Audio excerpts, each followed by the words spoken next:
यो मत्स्य पुराण इतिहास भजिबे को दोई सुघर के हरि के हरिदास। संत महात्माओं ने मिलकर के और ये निर्णय किया कि भजने के लिए दो ही श्रेष्ठ हैं, के हरि के हरिदास। तो भगवान है शरण लेने के लायक, अथवा भगवान के प्यारे दास हैं। ऐसे ये भक्तमाल में कहा और रामायण में भी ऐसे ही कहते हैं। स्वार्थ नंत सकल जग माही, सुपनेहु प्रभु परमारथ नाही। सुर नर मुनि सब की यह रीति, स्वार्थ लाग करहि सब प्रीति। हेतु रहित जग जुग उपकारी, तुम तुम्हार सेवक असुरारी। संसार में देवता हो, मनुष्य हो, ऋषि हो, मुनि हो, सबकी यह रीति है कि स्वार्थ से ही प्रेम करते हैं। जब स्वार्थ सिद्ध होता है तो सभी स्नेह करने के लिए तैयार, और अपना स्वार्थ जब नहीं रहता तो कोई परवाह नहीं करता। सब स्वार्थ को लोग अब तेरी जान पड़ी। संसार में स्वार्थ का प्रेम है, स्वार्थ अपना मतलब सिद्ध होता दी गए तब तो बड़ा स्नेह करे, प्रेम रखे, परंतु अगर स्वार्थ नहीं है तो कुछ परवाह नहीं। बिना स्वार्थ हित करने वाला, प्रेम करने वाला कौन है? तो बताया कि दो ही है। हेतु रहित जग जुग उपकारी, बिना स्वार्थ बिना मतलब के हित करने वाले दो ही। कौन? तो तुम तुम्हार सेवक। कहते महाराज एक तो भगवान आप हो और एक आपके प्यारे भक्त हैं। तो सुर नर मुनि, मुनि ऋषि उधर आ गए। ऋषि मुनि त्यागी तपस्वी हैं, वे स्वार्थ का त्याग करके इतना हित करने वाले नहीं जितने भगवान के भक्त होते हैं। भगवान के प्यारे भक्तों का दर्जा ऋषि मुनि महात्मा संतों सबसे अधिक है। इसमें थोड़े रहस्य की बात एक बताना आपसे। देवता बड़े माने जाते हैं, त्यागी ऋषि सिद्ध ये भी बड़े माने जाते हैं। बड़े बड़े इनमें चमत्कार होते हैं, बड़ी बड़ी सिद्धियां होती है। देवताओं के शरीर भी बड़े विलक्षण होते हैं। हम लोगों के शरीर से देवताओं को दुर्गंध आती है। जैसे हम ग्राम शूकर से, गधे से घृणा करते हैं, मेले से, मेला खाने वाले से घृणा करते हैं, ऐसी घृणा हमारे प्रति देवताओं की होती है। ऐसा ये शरीर गंदा है, इस शरीर की इतनी दुर्गंधी देवताओं को आया करती है। ऐसा ये गंदा शरीर मनुष्य का, परंतु दर्जा जहाँ कहीं बताया है वहाँ ऋषि मुनि महात्माओं का दर्जा ऊंचा बताया गया।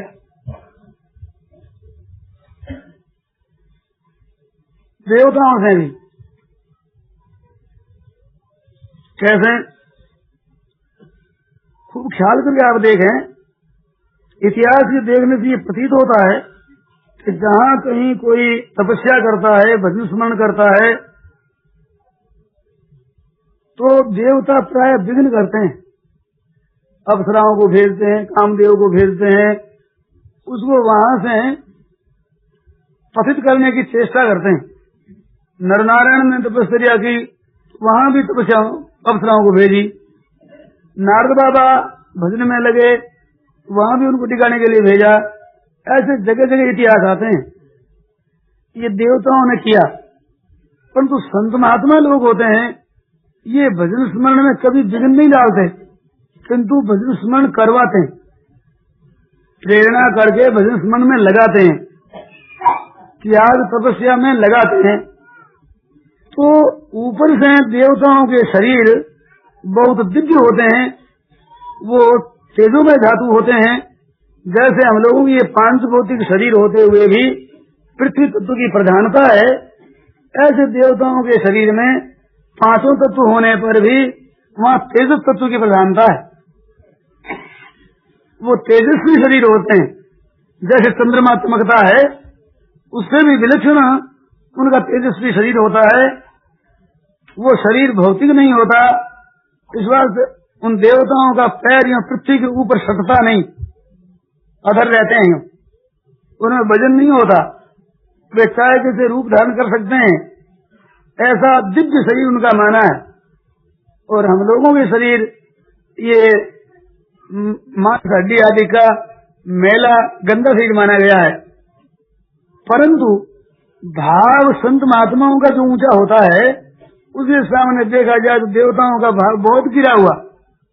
देवता ऊंचे माने जाते हैं किन दृष्टि से कि जैसे हमारे यहाँ लोग में धनी आदमी ऊंची दृष्टि से देखे जाते हैं। धनियों को हम ऊंची दृष्टि से देखते हैं कि लखपति है, करोड़पति है, साहब ये बड़े धनी हैं, हमारे नगर के, ये प्रांत के बड़े धनी हैं, ये राजा महाराजा है, ये वायसराय है, ये कमिश्नर है, ये बड़े आदमी हैं। जैसे हम उनको बड़े आदमी मानते हैं, ऐसी दृष्टि से देवता बड़े हैं, इसी श्रेणी के देवता हैं बड़े। परंतु भावों से अगर देखा जाए तो जिनके भाव शुद्ध है, उनका दर्जा जितना भगवान के और महात्माओं के दरबार में ऊंचा दर्जा है, वो संपत्ति वैभव को लेकर के और उतना ऊंचा दर्जा नहीं। तो ऋषि मुनि संत महात्मा हुए तो ऋषि मुनि और तपस्वी त्यागी वे भी रिद्धि सिद्धियां वाले होते हैं और बड़े प्रभावशाली होते हैं। परंतु संतों का, भगवत भक्तों का, तत्व के महापुरुषों का दर्जा उनसे भी ऊंचा है। इस बात से कहा ना, सुर नर मुनि सबकी यह रीति, स्वार्थ लाग करें सबकी रीति। तो सुर नर मुनि, मुनि ऋषि आगे, और स्वार्थ में तो सकल संपूर्ण को स्वार्थ में मित्र बताए, परंतु हेतु रहित जुग जुग दो ही बताए, दो ही केवल, बिना स्वार्थ हित करने वाले, बिना स्वार्थ हित करने वाले।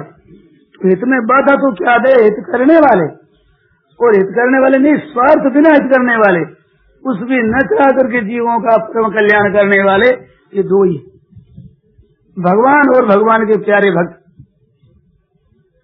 तो लौकिक दृष्टि में देवताओं का दर्जा बड़ा ऊंचा, वे बड़े ऊंचे लोक में रहते हैं, दिव्य उनके भोग हैं, अमृत भक्षण करते हैं, नंदन वन है, ऐरावत जिनका हाथी है, उच्चई सभा जहाँ घोड़ा है, कामधेनु जहाँ गाय है, कल्प वृक्ष जहाँ वृक्ष है, ऐसी ऐसी सामग्री उनकी है। वो देव तो बड़ा भारी देव मालूम देता है, अलौकिकता मालूम देती है। परंतु कोई भी तपस्या करता है, भजन स्मरण करता है, इधर जाता है, उसमें विघ्न डालने को तैयार, और सदा ये डर रहता है हमारी संपत्ति वैभव छीन ले। ये जो भय उनके रहता है, ये संतों के नहीं रहता, भक्तों के नहीं रहता, विरक्तों के नहीं रहता, जीवन मुक्तों के नहीं रहता, परमाणु तत्व को जानने वालों के भीतर नहीं रहता। क्योंकि वे कहते हैं कि हमारी संपत्ति ऐसी है ही नहीं कि जो हमारे हिस्सेदार कोई बन जाए हमारी संपत्ति ले ले। अटूट अखंड अपार संपत्ति है, तो जिसमें चाहे जितनी ले लो सबके लिए ही अपार ही अपार मिलेगी। इस वास्ते उनका लोगों के साथ कोई विरोध नहीं होता। तो देखने में देवता ऊंचे दिखते हैं, परंतु विवेक विचार से देखा जाए तो इन दो के समान कोई नहीं है, भगवान के समान और भगवान के भक्तों के समान। भक्तों के द्वारा कभी किसी का अहित होता नहीं। यमलार्जुन थे, दो वृक्ष जोड़े गए, उन वृक्षों का जब श्री कृष्णचंद्र महाराज ने उद्धार किया, दामोदर लीला हुई भगवान की, माता यशोदा ने कमर से रस्सी बांध करके ऊँखल के बांध दिया। वो जब धरने में लगी तो यमलार्जुन दो है उनके बीच में होकर के निकले, ऊँखल लड़ गया, झटका मारा, वे गिर पड़े। उनमें से वे दो नलकूबर और मणिग्रीव, ये दो देवता निकले। भगवान की बड़ी स्तुति की है। वहाँ उन्होंने कहा है भागवत में कि साधु नाम समचित्ता नाम सुतराम मतकृतात्मनाम दर्शनान नो भवेद बंधस्तु सोक्षो सवितुर्य था। नलकूबर मणिग्रीव की स्तुति सुनकर भगवान कहते हैं तो तुम्हारे को नारद जी ने जो शाप दिया है उससे तुम वृक्ष बन गए। संतों के द्वारा भी कभी कभी शाप हो जाता है। नीच जोड़ी में चले गए, वृक्ष बन गए, स्थावर बन गए। परंतु जो समचित्त साधु है और सुतराम मतकृतात्मना मेरे में जिनका अंतःकरण लगा है, ऐसे संतों के दर्शन से न भवेद बंधन नहीं होता। कैसा बंधन नहीं होता? पुंसोक्ष्णो सवितुर यथा, जैसे सूर्य उदय होने पर जिनकी आंखें हैं, नेत्र हैं, उनके लिए अंधेरा रहता नहीं, अंधेरा दूर हो जाता है। ऐसे उन संत महात्माओं के आने पर नेत्र वाले पुरुष हैं, उनका अंधेरा दूर हो जाता है। तो भाई सूरदास उनकी बात नहीं आ रही। मनोभाव भक्ति जिनके नहीं है, जिनके भीतर विवेक नहीं है, समझते नहीं है, उनकी बात नहीं कहते। परंतु जो थोड़े बहुत समझते हैं उनके भीतर तो संतों के आते ही प्रकाश हो जाता है। जैसे सूरज नारायण के आने पर प्रकाश होता है, इस तरह से तो उनके दर्शनान नो भेद बंधन, चाहे किसी को श्राप दे दे, ताड़ना कर दे, परंतु बंधन नहीं होता।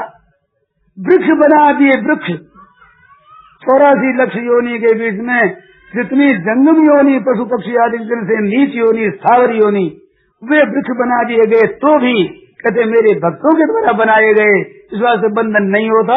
उसका नतीजा होता है कृष्ण भगवान के साक्षात दर्शन। संत महात्माओं के दर्शन से, स्पर्श से, भाषण से, चिंतन से दुनिया का भला ही भला होता है, कल्याण ही कल्याण होता है। उनके द्वारा कभी अहित नहीं होता। सिद्धांत है कि भगवान जब बहुत कृपा करते हैं, भगवान अधिक कृपा करते हैं, तो भगवान संतों का दर्शन करवा देते हैं। मैंने पुस्तकें देखी है, अभी तक हमारे को 2 चीज मिली है जो कि भगवान का हृदय हो। किसी कोई बात मिली नहीं है। कोई सज्जन को मालूम हो तो पीछे बता दे मेरे से। अपन 3-4 कहना शुरू करते हैं। क्या है? भगवान ने अपना हृदय 2 को कहा है। एक तो कहा है गीता में हृदय पार्थ, कृतानंदन गीता मेरा हृदय है। ये हृदय है भीतर का।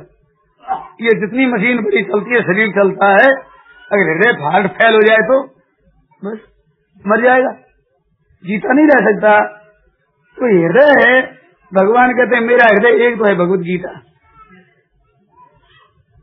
और एक भागवत में कहा है कि साधु हृदय मह्यम साधु नाम हृदय हम मदन्य तेन जानती ना हम तेभ्यो मनागपि। कहते हैं साधुओं का हृदय मैं हूँ, मेरा हृदय साधु है। तो साधु मेरा हृदय, अरे मैं साधुओं का हृदय। तो भगवान कहते हैं मेरा हृदय है संत। हृदय फैल हो जाए तो बस मर जाए आदमी। तो भगवान का जीवन है,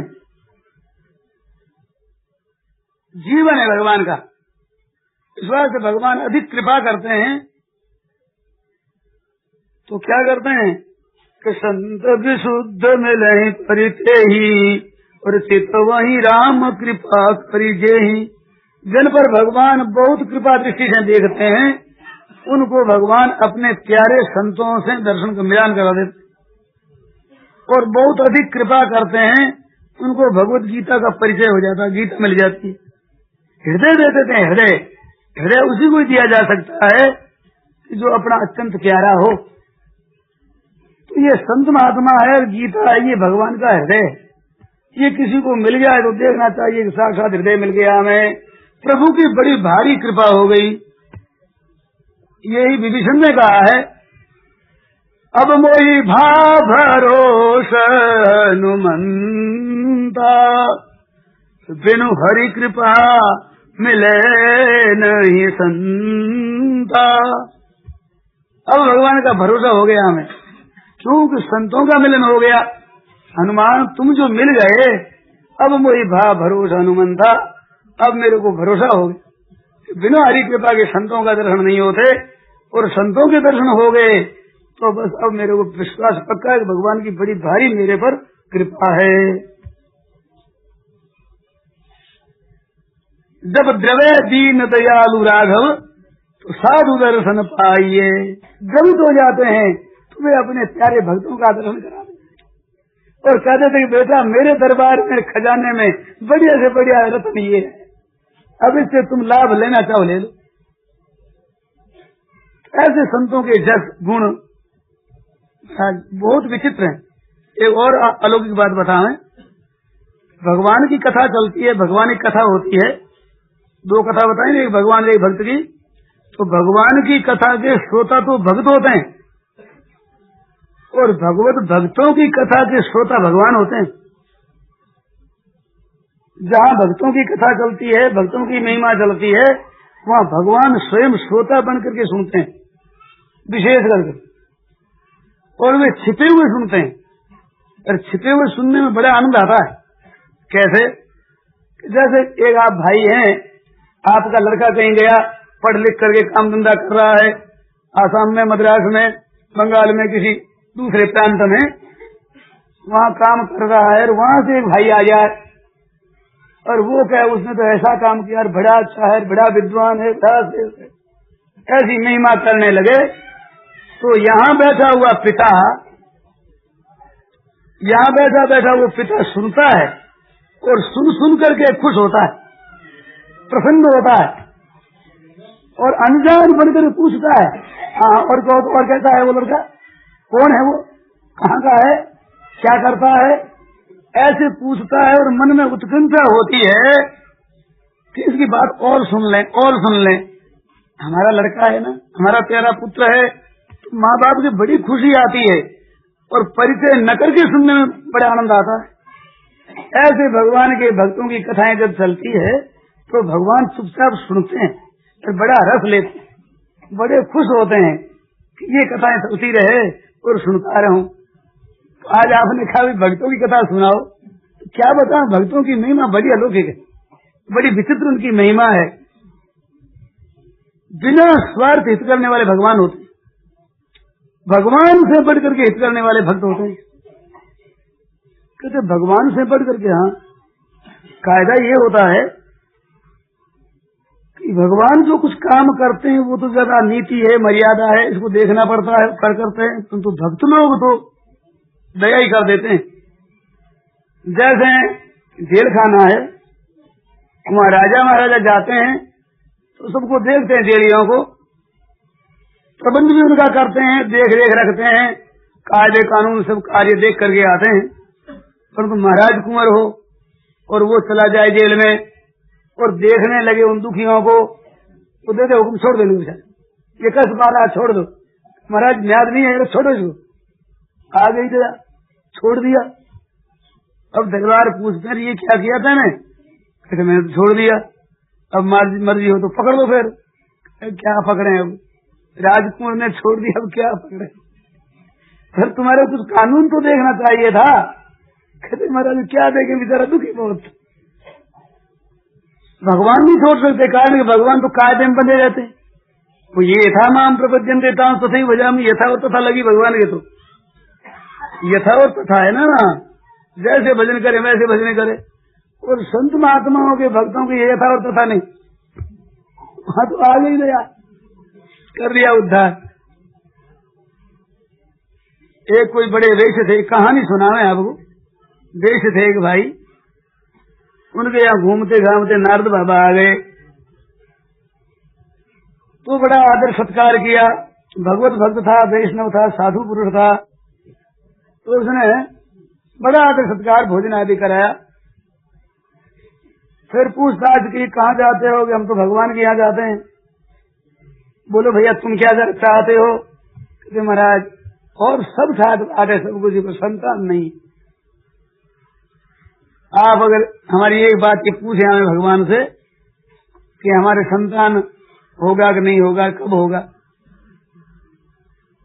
तो अच्छी बात है, पूछ लेंगे। गए नारद बाबा वहां, भगवान से बात हुई, कह रही बात में कहा कि महाराज एक सेठ बड़ा भक्त है, साधु सेवी है, उसने एक इच्छा प्रकट करी है कि मेरे संतान नहीं है। उसके महाराज संतान होगा कि नहीं होगा, और होगा तो कब होगा? कहा कि नारद उसके तो 7 जन्म में संतान नहीं है, लिखा ही नहीं है। अच्छा खैर पीछे आए घूमते घामते, क्या महाराज आपने पूछा? हाँ भैया पूछ लिया। तो कब होगा? कहते कब की बात नहीं कि 7 जन्म में संतान नहीं लिखा है। ठीक महाराज, भाग्य की बात, आप पधारिए। चले गए। एक दिन की बात, एक संत आए, भजन ध्यान करते मस्त भगवान के प्रेम में दीवाने बने हुए, तल्लीन है उस भगवान के प्रेम में। तो वे घूमते घामते आ जाते हैं, तो कई दिन भजन ध्यान करते रहे, जंगल में बैठे रहे, कुछ मिल गया तो खा लेने, भूखे ही रहे। एक दिन मन में आया कि चलो आज तो भिक्षा करें, ये जोगी जागे तो ही मांगे। चल पड़े और पहुंचे गांव में, उसी गांव में, उस सेठ वाले गांव में, और बोले कि 1 रोटी 1 बेटा, 2 रोटी 2 बेटा, 3 रोटी 3 बेटा, 4 रोटी 4 बेटा, 5 रोटी 5 बेटा।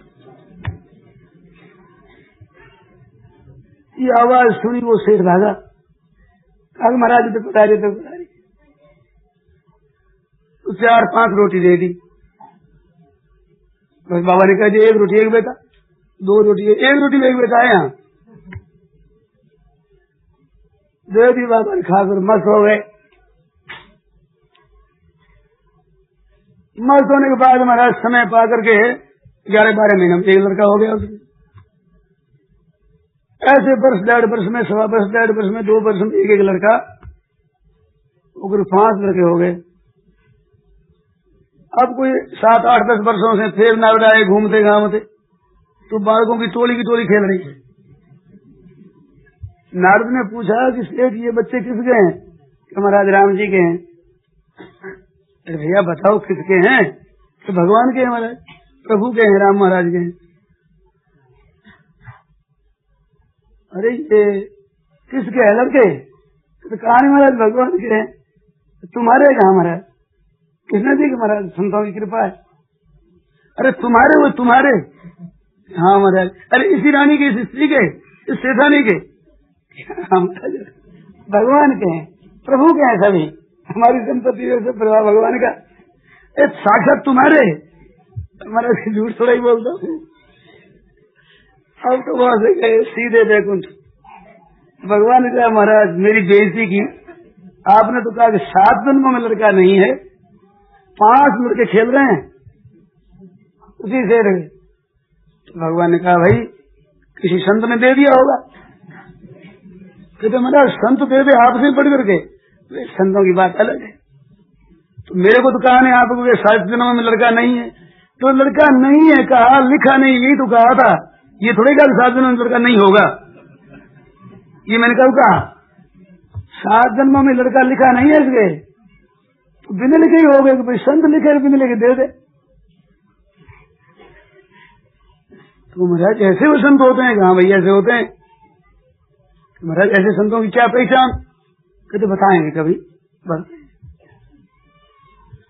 कुछ दिनों के बाद घूमते घामते फिर आए।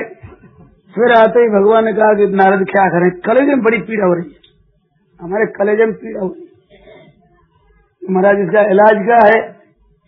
इलाज तो क्या बताएं? महाराज बताइए क्या बात है? जरा कठिन है नारद, तो बताइए तो सही। कठिन से जैसा हुआ देखा जाएगा। बहुत अधिक आग्रह करने पर कहा कि दूसरे किसी भगवत भक्त का कलेजा मिले, भगवान का भजन करने वाला जिनका हृदय भक्ति में सराबोर हो, वैसा कलेजा चाहे तरांतर प्रेम का। अब वो तरांतर प्रेम से ऐसा कलेजा हो, वो अगर निकाल यहाँ लगाया जाए तो हमारे कलेजा ठीक हो जाए। प्रेमी का कलेजा आना चाहिए, भगवत भक्त का। ठीक है महाराज, तो तलाश करता हूँ। अब कहीं कीर्तन कर रहे थे, कहीं जप कर रहे थे, बड़े भजन ध्यान में लगे हुए थे। वहां जाकर के पूछा भगवत भक्त हो गए? करते हैं साधारण, क्या बात है? तो बात सुनाई कि भगवान की बड़ी पीड़ा हो रही है और कोई भगवत भक्त और भजन करने वाला। बात सुनाइए तो सही। सुनाया कि उसका कलेजा चाहिए। हम तो इतने दर्जे के भक्त हैं नहीं, इतने ऊंचे दर्जे के भक्त नहीं हम। अब ऊंचे दर्जे के भक्त बने तो कलेजा निकालना पड़े ना। अब कौन बने? घूमते फिरते रहे, कीर्तन करवा देखो, भजन करने वालों को देखो, कथा बांधने वालों को देखा, बड़े बड़े साधुओं को देखा, पंडे और मठाधीश और महंतर संतर बिरगतर त्यागी तपस्वी कई देखे। परंतु कोई भी ये स्वीकार करने को तैयार नहीं। क्यों? देखते देखते वो ही संत मिल गए मैंने, जिसने लड़के दिए थे। उनके सामने नारद क्यों भागते फिरते हो, क्या चिंता है? तो चिंता क्या है, भगवान कलेजे में बड़ी पीड़ा हो रही है। तो पीड़ा हो रही, कोई इलाज किया ही नहीं तुमने? कहते करें क्या, उर्द मिल नहीं रही है। उर्द क्या होती है कि जो भगवान का भक्त हो और उस भक्त का कलेजा चाहिए। तो भैया भक्त तो हम साधारण नहीं है, पर कलेजा तो ले जाओ। इस चीज में दूसरा और खोजना क्या बात है? हमारा कलेजा है, ठाकुर जी के यहाँ पहुंच जाए और ठीक नहीं हो तो भाई कोई बड़े भक्त का देख लेना। भक्त हो तो पैसे हम ऊंचे दर्जे के नहीं, परंतु कलेजा धर्म क्या है, सब चीर करके ले लो। भगवान के यहाँ पहुंचा, भगवान का भी अब ठीक होगी पीड़ा, उस भक्त को जिला दो, ठीक हो गई। तो कहा नारद तुम समझेगे नहीं? क्या महाराज, कि जो मेरे से ही बढ़कर होकर के वचन दे सकते हैं, बिना लिखे बेटा दे दे, वे कौन हो सकते हैं? तो वे वही हो सकते हैं जो महाराज अपना कलेजा निकाल दे सके, उनको वो अधिकार होता है। ये ऐसा नहीं कि कपड़े पहन लिए साधु बाबा बन गए और अधिकार हो जाए और उन संतों की महिमा हो जाए, ऐसी बात नहीं। वे संत भगवान के प्यारे, भगवान के लिए अपने आप को न्यौछावर करने वाले हैं। उन भक्तों में वो ताकत होती है, इतना भी काम करते हैं जो भगवान से बढ़। तो मोरे मन प्रभु अस विश्वासा, रामत अधिक राम कर दासा, राम सिंधु घन सज्जन धीरा, चंदन तरु हरि संत समीरा। मेरे मन में ये विश्वास है कि भगवान से बढ़कर भगवान के भक्त होते हैं। तो कैसे होते हैं? राम सिंधु, भगवान तो समुद्र हैं, और घन सज्जन धीरा, संत महात्मा पुरुष है, वे बद्दल है। दुनिया में जितना बरसता है जल, वो सब का सब आता है समुद्र से, परंतु आता है बद्दलों के द्वारा। समुद्र से सीधा जल अगर आ जाए तो पृथ्वी को डबो दे, प्रलय कर दे, और खारा होता है कड़वा, और वही बदलों के द्वारा होता है मीठा होता है, तर कर देता है, मस्त कर देता है, दुनिया मात्र को जीवन मिल जाता है। भाई अन्न जल कपड़े जितने होते हैं सब बरसात ही होते हैं ना। हम लोगों का जीवन किससे चलता है? बरसात से। जल मिले बरसात से, अन्न मिले बरसात से, कपड़े मिले बरसात से, निर्वाह होता है बरसात। वे बरसात के करने वाले कौन है? बरसात करने वाले हैं बद्दल। आता समुद्र से ही जल, बद्दलों में खुद में क्या ताकत है? समुद्र से अगर संबंध न हो तो बद्दलों में घर की क्या चीज है? परंतु समुद्र में तो कड़वा होता है, कड़वा। स्नान करे, कहीं चक्कर लगी हुई हो तो जलने लग जाए, आंख जलने लग जाए, इतना कड़वा जल, नमक। और वो जब आता है बद्दलों में तो मीठाई, सबको तृप्ति कर देता है। राम सिंधु घन सज्जन धीरा, चंदन तरु हरि संत समीरा। और भगवान तो है चंदन तरु और संत है समीर पवन। चंदन का वृक्ष होता है, सूखा हुआ खड़ा दिखता है, वो अकेला ही रहता है अगर वायु न हो तो, पर वायु लग करके सुगंधी फैलाता है, जिसमें कईयों को भी, दूसरे वृक्षों को भी चंदन बना देता है। ऐसे महात्मा लोग वायु की तरह होते हैं और भगवान होते हैं चंदन के वृक्ष की तरह। तो सुगंधी उसी चंदन की है, तो तत्व गुण रहस्य प्रभाव भगवान का ही है, परंतु उसको वो वायु ले जाकर के दूसरे वृक्षों को भी चंदन बना देता है। ऐसे संत महात्मा भगवान की उस सुगंधी को लेकर दूसरों को भी संत महात्मा बना देते हैं। ये दो दृष्टांत क्यों दिए हैं? ये दो मार्ग है, भक्ति मार्ग और ज्ञान मार्ग। तो भक्ति मार्ग में प्रेम में तरांतर कर देते, वर्षा की बात बताई, और ये तत्व ज्ञान की बात बताई चंदन और वृक्ष के दृष्टांत से, तो जिससे सबको चंदन बना दे, सब ब्रह्म स्वरूप हो जाए, एक ही रूप। और यहाँ बरसात से एक रूप नहीं होता, घास है, पौधे हैं, जीव जंतु, पपी है, मयूर, मेंढक, ये सब एक रूप नहीं होते, परंतु मस्त हो जाते हैं वर्षा होने से, फूल जाते हैं, तृप्त हो जाते हैं, मस्त हो जाते हैं।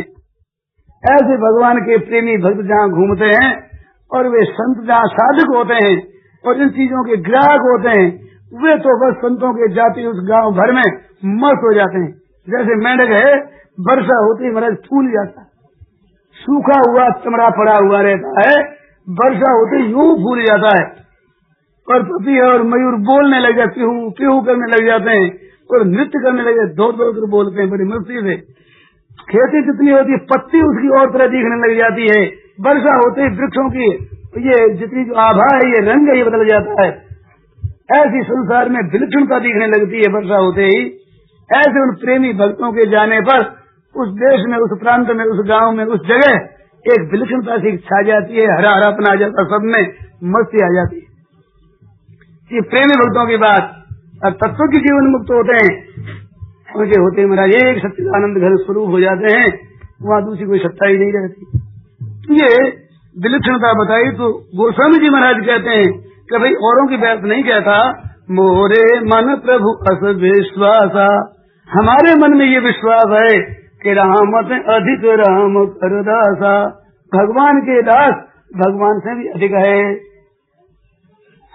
क्यों?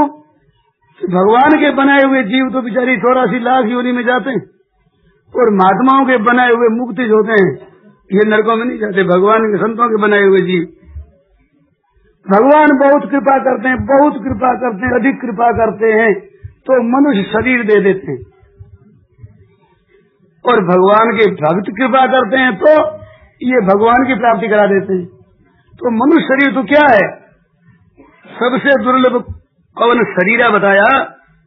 तो उस शरीर के प्रश्न में पूछा कि शरीर सबसे दुर्लभ है मनुष्य शरीर। जीव चराचर जात तो जिसकी चराचर सब जीव जाचना करते हैं, उस मानव शरीर की बड़ी माना सबसे दुर्लभ शरीर। और भगवान की कृपा से कबू की करी करुणा नर देही देत ईश बिन हेतु सनेही, बिना हेतु स्नेह करने वाले प्रभु कृपा करते हैं तो मनुष्य शरीर देते हैं। तो मनुष्य शरीर की महिमा करते हुए कहते क्या है कि स्वर्ग नरक अपवर्ग, स्वर्ग और नरक अपवर्ग निशेनी, ये स्वर्ग अपवर्ग और नरक की निशेनी है, ये सरणी है, ये प्राप्त करने का मार्ग है। मनुष्य शरीर से नरक जा सकता है, स्वर्ग जा सकता है, मुक्ति में जा सकता है, 84 लक्ष योनि में ये जा सकता है मनुष्य।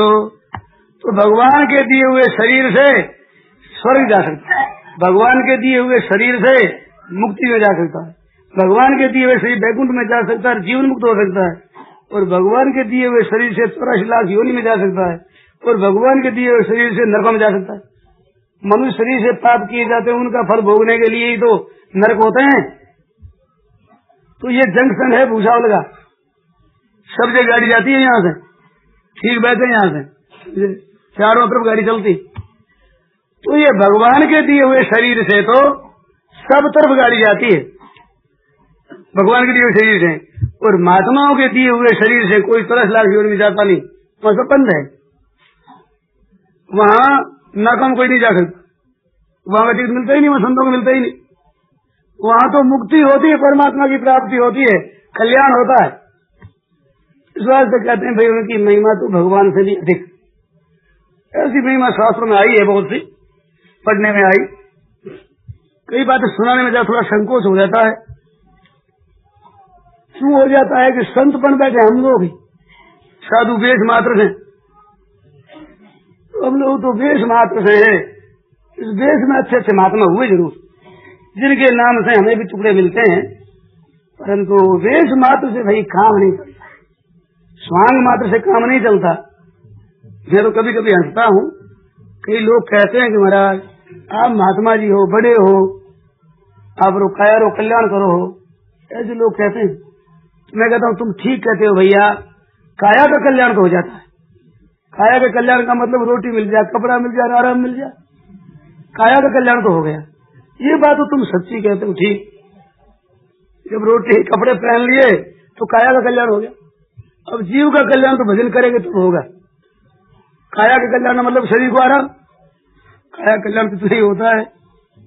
जो काया का कल्याण तो हो जाए भाई शरीर से भी, कपड़ों से भी हो जाए, परंतु आत्म कल्याण तो भगवान के प्रेम से हो जाए, वो असली है बात। भगवान से प्रेम हो जाए, प्रभु से प्रेम हो जाए, ऐसे प्रेमी भक्तों का बड़ा महात्म्य आता है।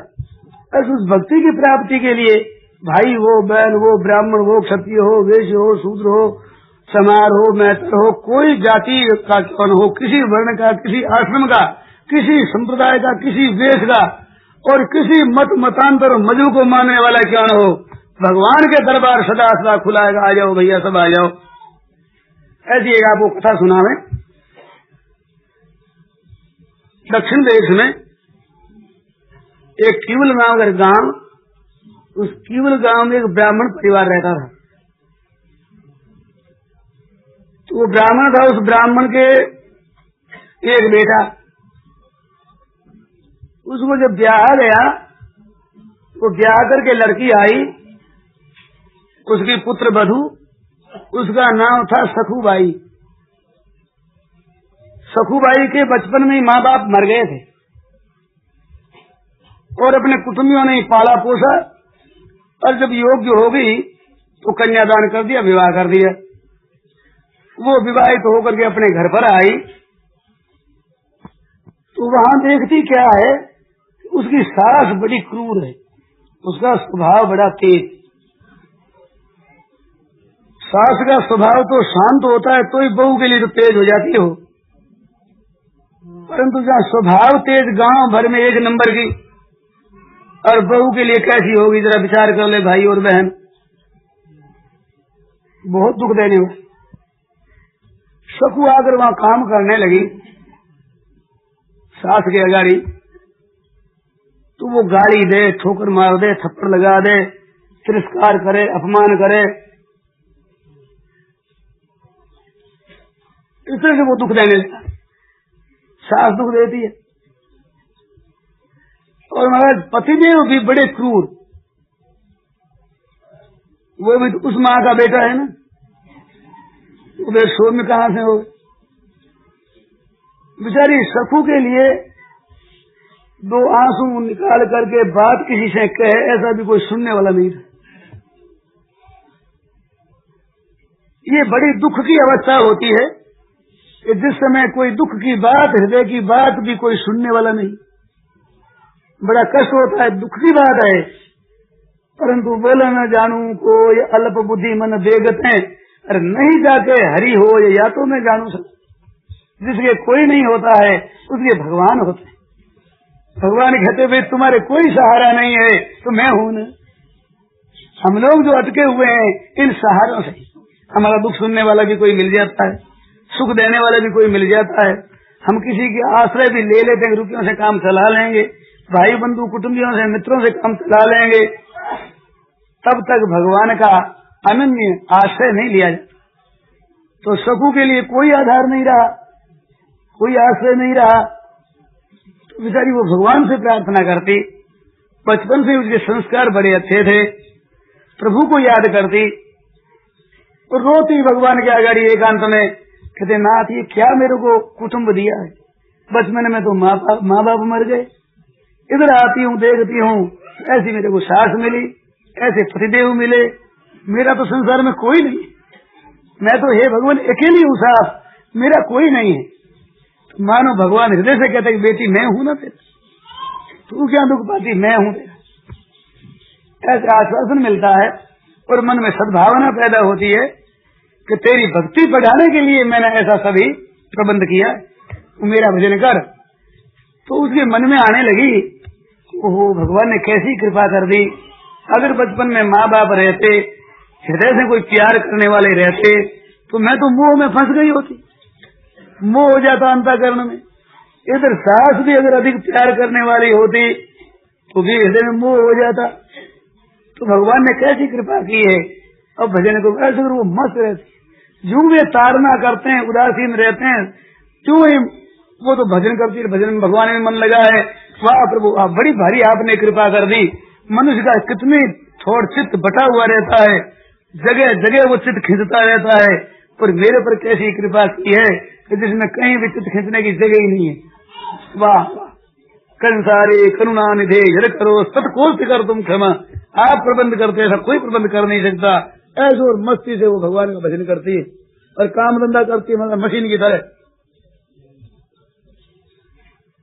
ताड़ना को बड़ा गुण मानती है, बड़ी प्रसन्न होती है।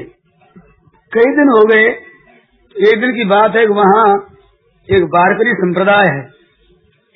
संतों के अलग अलग संप्रदाय होते हैं। दक्षिण में वारकरी संप्रदाय के लोग पंढरपुर जाया करते हैं। भगवान विठल है पंढरीनाथ, उनके दर्शन करने के लिए जाया करते हैं। इसमें खास आषाढ़ी एकादशी और कार्तिक की एकादशी, इन दो एकादशियों का बड़ा मेला बनता है वहाँ, तो लोग जाते हैं। ऐसे आषाढ़ी एकादशी में लोग जा रहे थे दर्शन करने के लिए भगवान पंढरीनाथ के। वे जाते हैं तो एक अपने हाथ में डंडा रखते हैं, उसके ऊपर भंगवे कपड़ों की ध्वजा बनाई हुई रहती है। खासा एक कपड़े का टुकड़ा, वो ध्वजा रहती है और ध्वजा हाथ में ली हुई भगवान की सेवा में जा रहे हैं और भगवान के नाम का कीर्तन करते हुए मस्ती से जाते हैं। खौर है, पखावज है, ये बजाते हुए, ताल बजाते हुए, झांझ बजाते हुए मस्ती में जाते हैं भगवान के नाम का कीर्तन करते हुए। विठ्ठल विठ्ठल विठ्ठल विठ्ठल विठ्ठल विठ्ठल विठ्ठल विठ्ठल करते खूब कीर्तन मस्ती से और भगवान के दर्शनों के लिए जा रहे हैं। एक दिन सखू नदी पर जल भरने को गई और देखा वो टोली की टोली भगवान के नाम का ले रहे हैं नाम और कीर्तन कर रहे हैं, रखुमाई और विठ्ठल। ऐसे कृष्ण भगवान का, रुक्मणी जी का नाम ले लेकर बड़ी जोर से कीर्तन कर रहे हैं। वो महाराज देखा और कीर्तन सुना, अब तो सखू का मन नहीं रहा, अपने बस में नहीं रहा। अब तो क्या था, अब तो माँ बाप से मिलूंगी। वो समझती है हमारे माता पिता तो यही है, कृष्ण और रुक्मणी, अब माँ बाप से मिलूंगी, ऐसा विचार के वो चल देती है। जब कभी उसको दुख होता, संताप होता, तो पड़ोसी ने वो जल लाने को जाती तो आपस में मिलती, तब बात करती कि बहू तेरे माँ बाप नहीं है क्या, जो कभी ले जाते भी नहीं तुम्हारे को, और तुम इतना दुख सहती हो यहाँ पर। तो वो जवाब देती कि मेरे माँ बाप के संतान बहुत ज्यादा, इस वास्ते लड़की की बारी आती आती आ रही, एक दो चार बेटी हो तो बुला ही ले कभी पिता। तो हमारे पिताजी के संतान बहुत है, अनगिनती की लड़कियां हैं, कितनी बात देखो, कितनी लड़कियां हमारे माता पिता के बहुत संतान, इस वास्ते कभी बारी मेरी भी आ जाएगी। गिनती नहीं हो सकती, इतनी है उनके लड़कियां। वे समझे भी ज्यादा परिवार होगा, तो सुनने वाली क्या समझे, वो अपनी भाषा में कहे कि भगवान की संतान सभी है ये। तो अब उनको जाते हुए देखा तो विचार किया कि ये हमारे पीहर जा रहे हैं, वही भगवान का दरबार, वही हमारा पीहर, हमारे पिताजी घर पर जा रहे हैं। तो घड़ा तो वहां रख दिया, महाराज कीर्तन करती हुई टोली के साथ होकर चल दी वहां। अब भजन कीर्तन करती हुई तेरी रेस जा रही, मस्त होई हुई। तो लोग तो सब तरह के होते हैं, वे जल भरने वाली माइयों में से किसी ने जाकर और सखू की सास को कह दिया कि तेरी बहू तो भिखमंगों के साथ में जा रही है, भाग गई। ये सुना महाराज, वो तेज तो थी, अरे तीखी तलवार शान पर चढ़ जाए, क्या कहना है। अब वो बकने लगी, इतने में आ गया लड़का सामने। अब तो धमकाया लड़के को कि तुम मनुष्य कहलाता है, हिजड़ा कहीं कहीं पुरुष कहलाता है, तेरी स्त्री भाग गई भिखमंगों के साथ में, अरे तुम मुंह दिखाने लायक है, मर्द नाम कहलाता है। फटकारने लगी। वो बेचारे क्या करे, उसको पता ही नहीं क्या हुआ क्या नहीं। माँ क्या बात है, क्या बात है, तू तो कहता है तू, वो पंढरपुर जा रही है तेरी स्त्री। तो कभी जाता हूं मैं, तेज का स्वभाव तो स्वतः तेज, फिर माँ की महाराज प्रेरणा, और कुछ और पढ़ा दिया, तेजी सदा दिया शान पर। अब वहां से भागा, जाते जाते कई कोस दूर जाते हुए मिला तो केस पकड़ करके गिराया, उसको लात से लगा मारने। कहाँ जा रही हो, चलो प्लीज, नहीं जाने तुम। वो बेचारी क्या करे, चुप से पीछे रवानी हो गई। अब रास्ते के बीच में उतर गाड़ी चल रही है, पीछे ये कभी तो जूतार, कभी थप्पड़, कभी मुक्कार, कभी लात, और गाड़ियों की तो ओछाड़ी हो रही है। वो चुपचाप आ रही। अब वो लगती है मार, देखती हे नाथ, वाह प्रभु वाह, आप बड़ा पवित्र करते हो, बड़ा शुद्ध बनाते हो। ऐसे भगवान को याद कर रही है। और विचार आता है महाराज, मैंने तो आपका ही शरण लिया, आपकी तरफ ही जा रही हूँ, इतने पर भी ये बात हो रही है। मार पड़ रही है। तो खैर चलो, शाम होते होते घर पर ले आया। घर पर लाए वहां मां लड़ने लगी। सास उसकी कहती है देखो भाई बस देख लिया, अब ये दुष्टा मानेगी नहीं, ऐसे सीधी सरल बात से ये मानने वाली नहीं है, इसको जरा शिक्षा देनी पड़ेगी। ये लात है, जूती है, थप्पड़ है, गाड़ी है, ये तो सीधी राह थी उनके, ये तो कोई ज्यादा कोई शासन नहीं है, मामूली है। तो सीधी बात से ये राह पर आने वाली नहीं। क्या किया जाए, खबर लेंगे जिधर से, खाने पीने कुछ मत दो, और करें क्या कि खंबे के पास खड़ी करके इसको बांध दो कस के। अभी तक तो 10, 15, 20 दिन चलेगी ये यात्रा, न जाने कब भाग जाएगी। अब ये बात कही, गुस्सा आया हुआ था ही, खंबे के पास तो खड़ी कर दी और रस्सी लेकर के नीचे से ऊपर तक कस के जोर जोर से बांध दिया। बांधने लगे और गुस्सा आया हुआ हो, तब दूसरे को दुख जितना अधिक होता है उतना सुख मिलता है खुद को। तो बेचारी के गड़ गया यूं, रस्सा शरीर में गड़ गया, इतने जोर से कस के खंबे के पास में खंबे की तरह बना दिया, ऊपर से नीचे तक, नीचे से ऊपर तक। फिर पास में खाट रख करके पति सो गया, माँ बाप भी सो गए, घर वाले सब सो गए। अब वो खड़ी है, रो रही है, भगवान को कर रही है याद, हुआ प्रभु खूब तपाते हो प्रभु, शुद्ध बनाते हो प्रभु, है बड़ी करड़ी, त्रास बड़ी करती, और भगवान को याद कर रही है। वो गुस्सा नहीं कर रही है, प्रभु की याद के महाराज मैंने कौन से पाप किए जो आपके चरणों में जाती हुए कि ये बाधा लगी, कौन सा पाप मेरा ये आड़ा आ गया जिससे दर्शन नहीं हो सके आपके। ऐसे कर रही है प्रार्थना, खड़ी खड़ी रो रही है, आंसू की पूछ है, कहते हैं हाथ दोनों यूं बंधे हो। जो ही सबको नींद आती है क्यों ये स्त्री आती पास, धीरे से कहते सखू पंढरपुर चलेगी, पंढरपुर। कहते दिल की करती हो क्या, दशा तो देखो मेरी, मच्छर तो उड़ा ही नहीं सकती, कहते पंढरपुर चलोगी, कैसे चलूं मैं, टिकता नहीं है।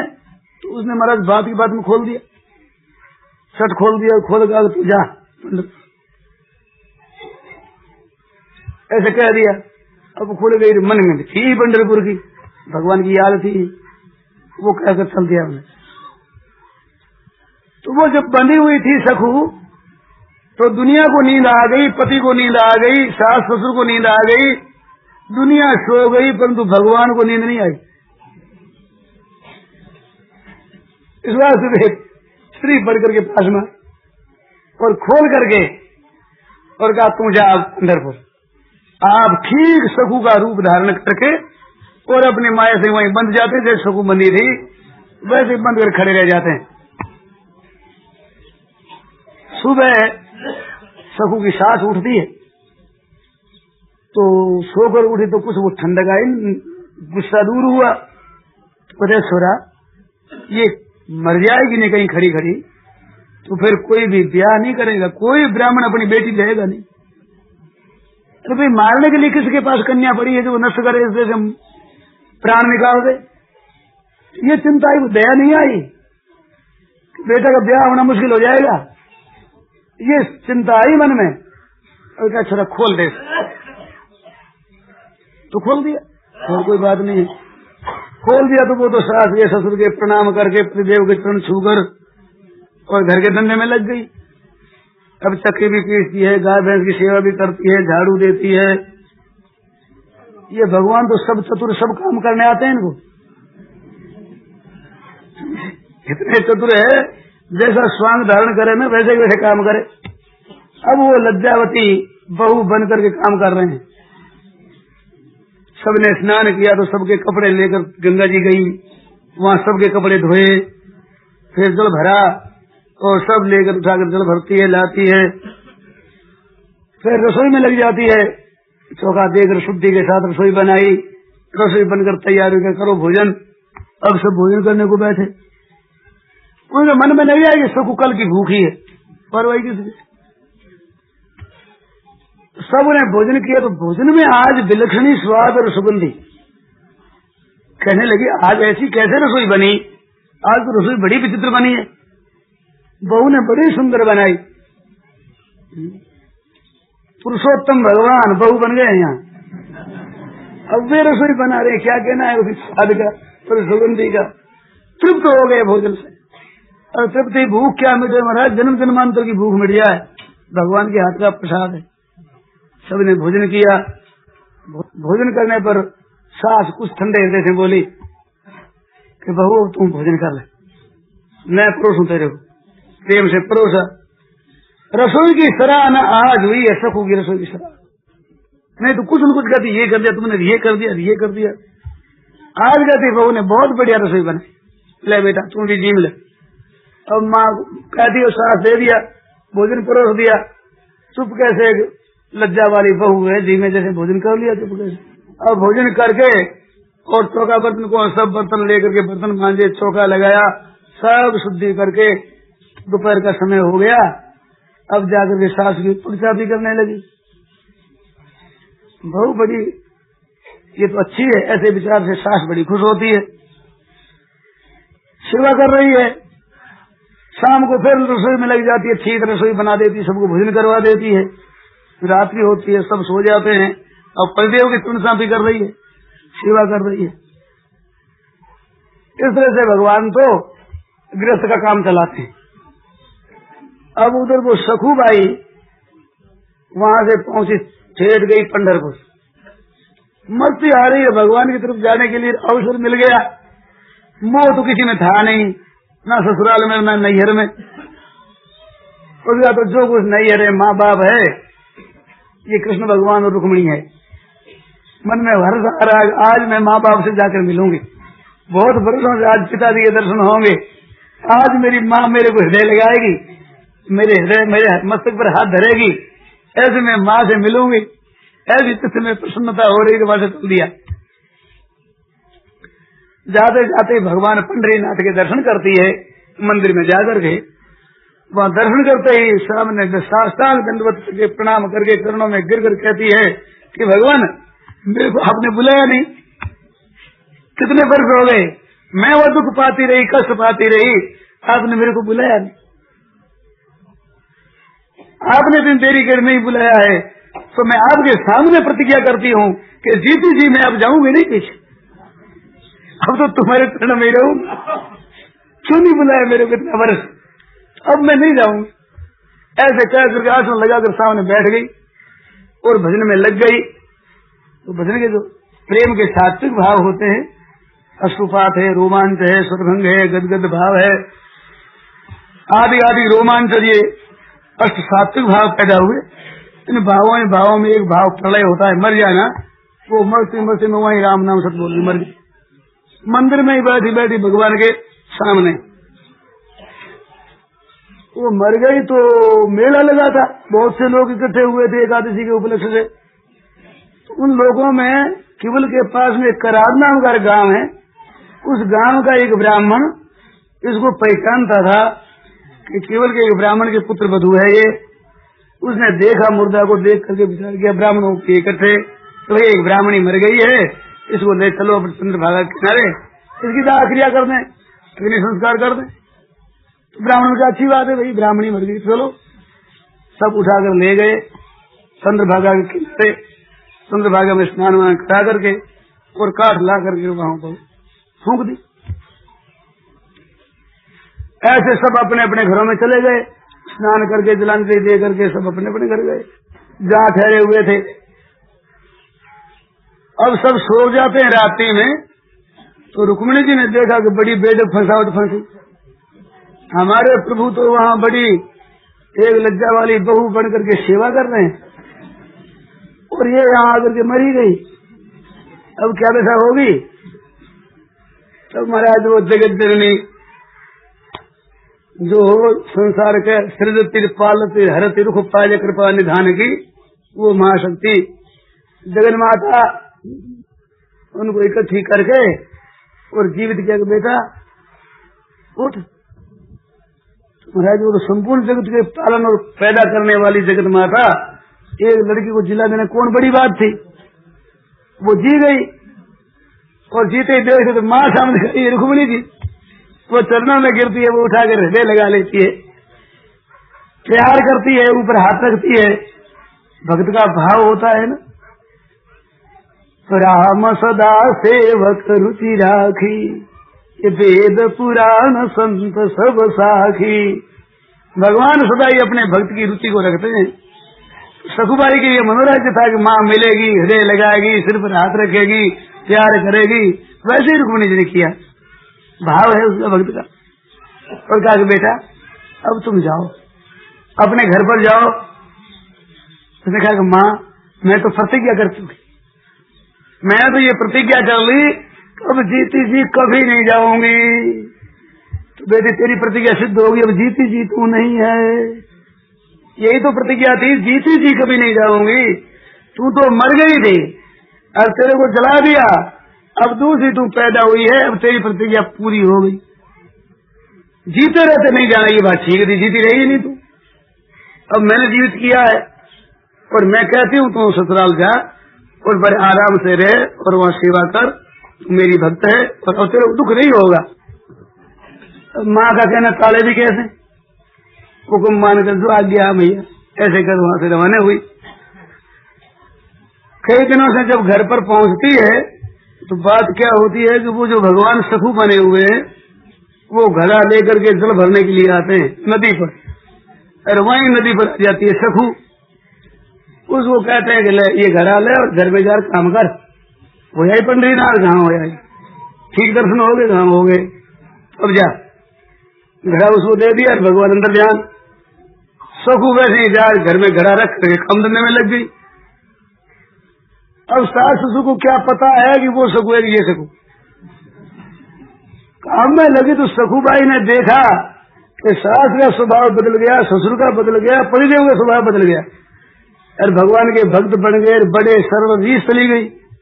गांव भर डरता था सखु की सास, लोग डरते थे कि सामने चले हो तो राड़ करेगी, थोड़ी सी कोई बात कह दे, राम राम कर ले तो सिर जाए, नमस्कार कर ले कोई तो कहता बड़ी बनी कहेगी धर्मात्मा, मेरे को नमस्कार करती चिढ़ाती मेरे को, यूं कुछ लड़ पड़े। कहा ना माँ जी मैं आपको चिढ़ाती नहीं हूँ, आप तो मेरे माई हो, माँ जी हो, अपने बाप की बहू बनाओ, मेरे को जानती है कि नहीं है, ऐसे कर लड़ पड़े जोर से। अब उसको क्या कहे, बड़ी मुश्किल, लोग डरते कि ये लड़ेगी नहीं। ऐसा स्वभाव था, वो सौम्य मूर्ति बन गई। सखुबाई ने देखा क्या बात है, तो बड़ा परिवर्तन हुआ। तो विचार आया कि हो ये भगवान ही थे, नहीं तो दूसरा कौन आता मेरे बदले बनने के लिए, और दूसरे के संग से कैसे परिवर्तन हो, ये हमारे प्रभु की लीला है। ऐसे समझ मस्त हो जाती है, कीर्तन करती है, मन ही मन में याद करती है भगवान को और रात दिन काम करती, वाह प्रभु कैसी आपने कृपा की है। तो भगवान का स्वभाव है कि सासती कर फिर करो ही पसाऊ, नाथ बदे न कर एह सुभाऊ। ऐसे कई दिन बीते, जिस भाई ने उसकी दाह क्रिया की थी वो यात्रा करके पीछे घूमता घूमता आता है सखु के घर पर और सखु के ससुर से मिलता है और मिलकर बात करता है, देखो आप पंडित हो, ब्राह्मण हो, समझदार हो, तो समझदार पुरुष वही होते हैं जो वक्त पर कोई घटना घट जाए तो कोई विचार नहीं करते, आपको चिंता नहीं करनी चाहिए, फिक्र और नहीं करना चाहिए, आप समझदार हो। वो कहते क्या बात कहते हो, फिक्र की क्या बात है, कहते देखो आप बड़े हो, बूढ़े, समझदार, बहुत देखी है, बहू बड़ी पवित्र थी, बड़ी अच्छे आचरणों वाली, बड़ी अच्छी सास ससुर की सेवा करने वाली, परंतु भगवान की मर्जी छोटे छोटे बालक अगर चले जाए सामने तो चिंता की बात है, और बहू जिसमें ऐसी पवित्र आचरण वाली, शुद्ध हृदय वाली भगवत भक्त, तो क्या किया जाए, इतने दिन थे, आप चिंता न करें। कहते बात क्या करो, भांग पी कर आए हो क्या, किसके बहू की बात कहते हो, कहते आपके बहू की बात, हमारी बहू तो घर पर है, कि नहीं साहब घर पर कैसे हैं, वो तो पंढरपुर गई और पंढरपुर में मर गई थी वहां, इस बात से आप चिंता न करें, कोई करेगा आप फिक्र न करें, उम्र जिसकी जितनी उतनी रहती है, आवे कहाँ से। वो कहते हैं आपने कोई नशा कर दिया है क्या, तो नशा क्या था, मैं हाथों से बाल करके आया हूँ वहाँ चंद्रभागा के किनारे, हमने स्नान किया, क्योंकि हाथों से बाल कराया तो आंखों से देख लो यहाँ। लड़के कहते लाओ भाई बहू को कब इधर आवे, उधर से आ रहे बाप रे बाप ये भूतनी पड़ गई क्या, ये तो यहाँ आ गई, बात क्या है। अरे वहाँ मर गई थी, इसको हाथों से जलाकर हम आए हैं। वे कहते हैं तुम्हारे को पता नहीं, पंढरपुर गई थी एक दिन, थोड़ी दूर गई तो बेटा वो पकड़ कर ले आया पीछे, फिर कहाँ गई बेचारी, हमने बांध दी, यही काम करती है तो फिर कहीं गई नहीं है। एक दिन में शिक्षा होगी इसको, फिर जाने का नाम ही नहीं लिया, और बड़ी सुपात्र रीति से काम धंधा करती है, घर के धंधे में लग गई, कभी जाने का कोई छू तक नहीं किया। वो कहता है कि आपकी बात हम कैसे मान ले, मैं वह झलक रहा हूँ ना प्रत्यक्ष में। अब मेरा ससुर के उसके विवाद हो रहा है, तो सखुबाई कहती है महाराज ये सच्ची है, ये कहने वाले बात सच्ची कहते, घटना ऐसी घटी है। तो तुम्हारा सास और पुत्र सब आगे, बात क्या है, आश्चर्य आ रहा है, समाचार तो ये लाया मरी हुई का, और हमारी बहू गई नहीं यहाँ से। तब सखुबाई ने कहा कि ये हो भगवान आए, इतना आपके स्वभाव में परिवर्तन देखती हूँ, ये बिना प्रभु कृपा की हो नहीं सकता। तो भगवान ने पधार करके यहाँ सब काम किया है। आपका वो भाग्य जिनके हाथ की आपने रोटी खाई, जिनके हाथ से आपने जल पिया है, जिनके आपने शिवालय आपने दर्शन किए हैं, ऐसे कर सखू उनके चरणों में गिर रही है। और मैं तो दर्शन करने के लिए गई थी, और ये बात सच्ची कहते मैं पंढरीनाथ के मंदिर में मर गई थी, फिर माता रुक्मिणी ने जिला दी और मैं आ गई हूँ यहाँ पर। वो मेरे को घड़ा दे करके फिर वो चली गई। अब तुम्हारा सबके पश्चाताप हुआ, हो राम राम राम राम, हमने ये क्या किया, भगवान से ऐसे धंधा लिया, ऐसा काम करवाया, छोटे छोटा धंधा करवाया, रसोई बनवाई, आंगन लिपवाया, कपड़े धुलाए, पानी भरवाया, ये सब काम हमने किया। राम राम राम राम।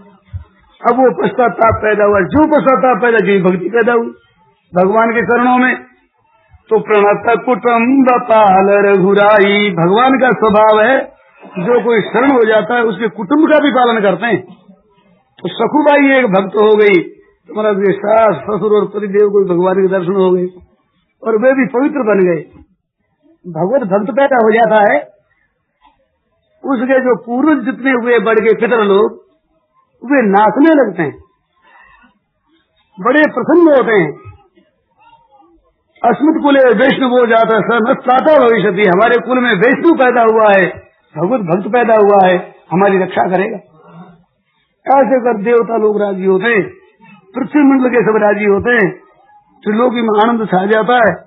अरे औरों को तो आनंद छा जाए, जिसमें कहना ही क्या है। भगवत भक्त को देखकर भगवान बड़े खुश होते हैं। जैसे आप लोग घरों में बेटा और पोता पैदा होता है और आनंद मनाते हैं ना, ऐसे भगवान के भक्त होने से भगवान के घर में आनंद होता है। साध राम के पोले और साध राम के पूत, और साध राम के न होता तो राम जातो आउत, जो संतान वंश नहीं चलता। ये भगवान के प्यारे भक्त जहाँ होते हैं वो देश पवित्र होता है, कुल पवित्र होता है। कुलम पवित्रम जननी कृता था वसुंधरा पुण्यवती तेन अपार संगत सुख सागरेस्मिन् लीनम परे ब्रह्मणि यस्य चेत। कुलम पवित्रम, जिस कुल में भगवत भक्त पैदा होता है वो कुल पवित्र हो जाता है। और जननी माँ के लिए तो कृतार्थ हो जाती है, माँ का तो कल्याण हो जाता है भगवत भक्त से। पिता के लिए नहीं लिखा, माँ के लिए विशेष बात लिखी है। कुलम पवित्रम जननी कृतार्था और वसुंधरा पुण्यवती तेन, और ये वसुंधरा पृथ्वी है, वो उस भगवत भक्त से महान पवित्र बन जाती है, महान शुद्ध बन जाती है पृथ्वी। जहाँ जहाँ भक्त घूमते फिरते रहते हैं वहाँ का वायुमंडल पवित्र हो जाते हैं, वहाँ वृक्ष पवित्र हो जाते हैं, वहाँ घास पवित्र हो जाता है, वहाँ के पशु पक्षी पवित्र हो जाते हैं, वहाँ जाने वाले पवित्र हो जाते हैं। उन भक्तों के चले जाने बाद में सैकड़ों वर्षों तक वहाँ की वायुमंडल, वहाँ का देश, वो दुनिया को पवित्र करते रहता है। इतनी विलक्षणता वहाँ छा जाती। तो भगवान के भक्त हैं ना, भगवान के प्यारे हैं। भगवान अपनी महत्ता स्वयं प्रकट नहीं करते हैं, भक्तों के द्वारा ही प्रकट किया करते हैं। दुनिया में जितने सद्गुण हैं, जितने सदाचार हैं, जितने अच्छे बर्ताव है, जितनी अच्छी शिक्षा है, उनके मूल में आप देखो तो सब जगह संतों का प्रभाव। जन जन समुदायों में, संप्रदायों में आप देखोगे तो मूल में महापुरुष मिलेंगे।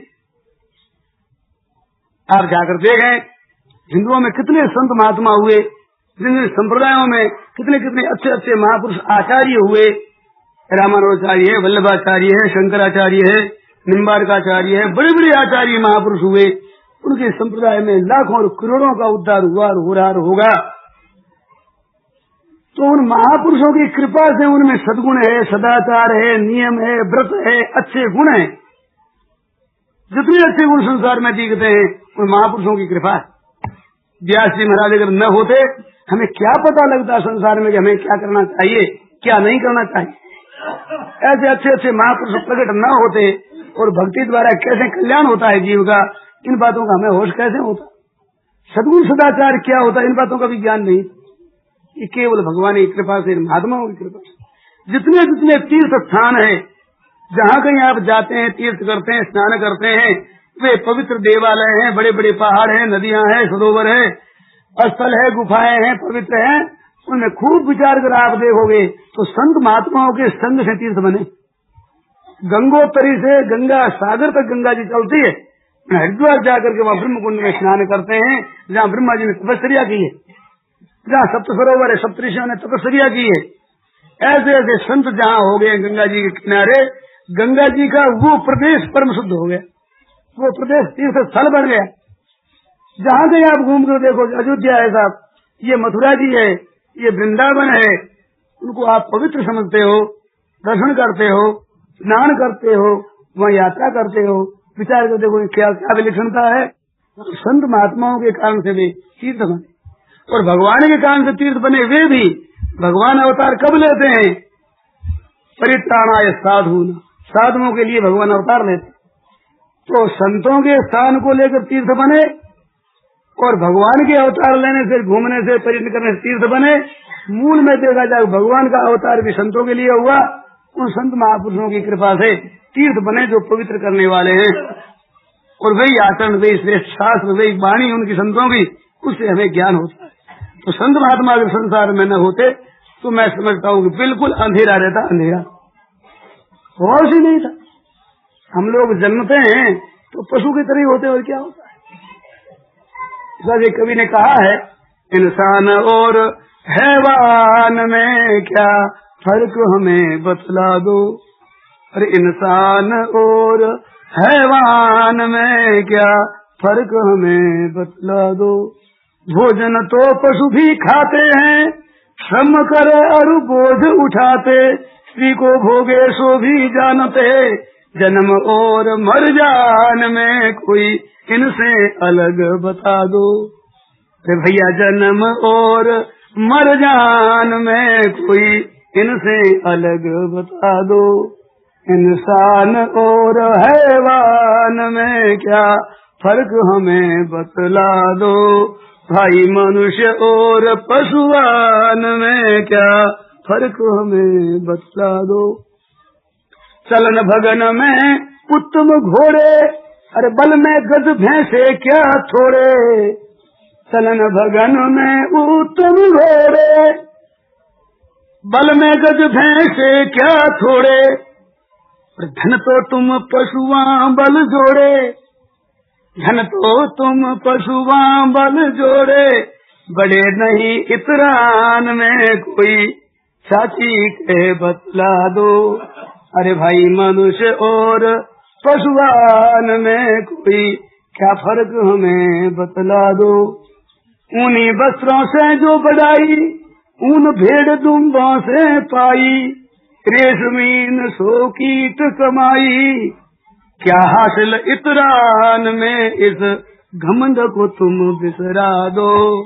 अरे भाई क्या हासिल इतरान में इस घमंड को तुम बिसरा दो। अरे मनुष्य और पशुआन में क्या फर्क हमें बतला दो। भैया मनुष्य और पशुआन में क्या फर्क हमें बतला दो।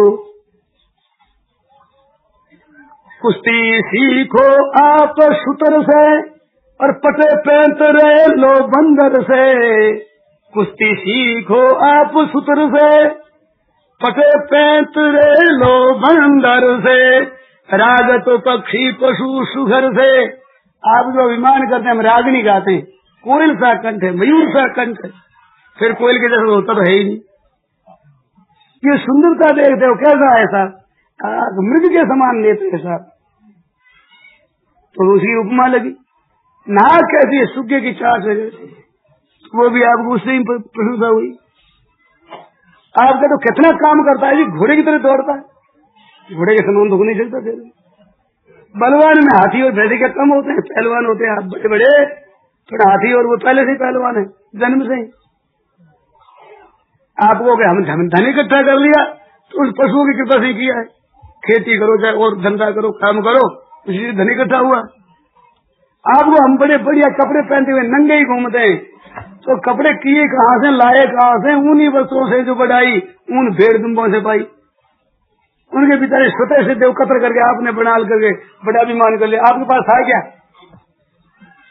रेशम के कपड़े पहनकर अभिमान करो तो बीजे कीट कमाई है, कीड़ों की है। इसलिए तुम कहो कि हम बड़े हैं, तो भैया ऐसे आप सीखोगे तो आप और हम पशुओं से बड़े नहीं हो सकते। धन विद्या धर्म नहीं है तो पशु सम फिर पुरुष सही है। धर्म नहीं, ज्ञान नहीं है। असली धन तपोधन है, तपस्या है, ज्ञान है, विद्या है, तत्व ज्ञान है, भगवत भक्ति है। ये नहीं है तो पशु सम फिर पुरुष है, तो ये मनुष्य पशु के समान है, इसमें कोई संदेह नहीं। प्रीतम ने यह सत्य कहा है, ये प्रीतम ने बात ठीक कही, इससे अलग आपके पास हमारे पास नहीं। इस बात से अभिमान को दूर करके और भगवान के चरणों में सत्य हृदय से लगना चाहिए। अरे वो भगवत भक्ति प्राप्त करके दर्जा ऊंचा प्राप्त करना चाहिए। ऐसे कोरा अभिमान करके समय बर्बाद नहीं करें।